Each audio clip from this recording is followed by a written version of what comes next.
Welcome to Globe 10.0. I'm Steve Silva, joined alongside Nick Cafardo, Globe National Baseball writer. Here we are behind the fields at JetBlue Park. And Carl Crawford, always a lightning rod, showed up at camp yesterday, and already I think we might have our first big story of the spring.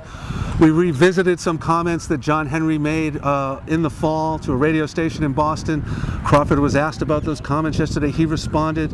He seemed a little upset that John Henry mentioned that he would not have signed him, and he was not initially in support of the signing. Nick, should Crawford be angry at John Henry? Well, Carl Crawford had a very difficult year last year. He's very sensitive about everything that's said about him, and obviously when your boss comes out and says that initially he didn't want you, and I suppose, given what he went through, I suppose he has a right to be angry.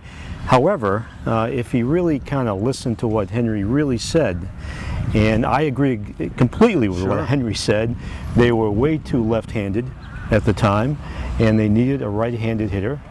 And that's what he was trying to say, and that's why he was against the move.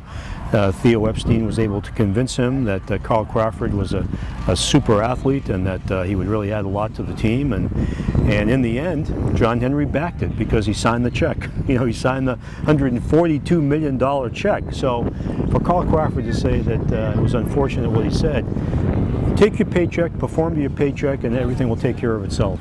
Yeah, I think he could have shown a little more confidence maybe, let's see how John Henry feels at the end of this 6-year deal, or, hey, I've got more important things to worry about, getting my batting stance straight, and I don't know if he put more pressure on himself by kind of kicking up this story again yesterday, and I don't know how much the media is fueling it, but I don't know. I just have this feeling things might get worse before they get better for him. I mean, a guy that comes into camp and has to start his stance all over again after having 5 successful years in Tampa, it's a tricky proposition.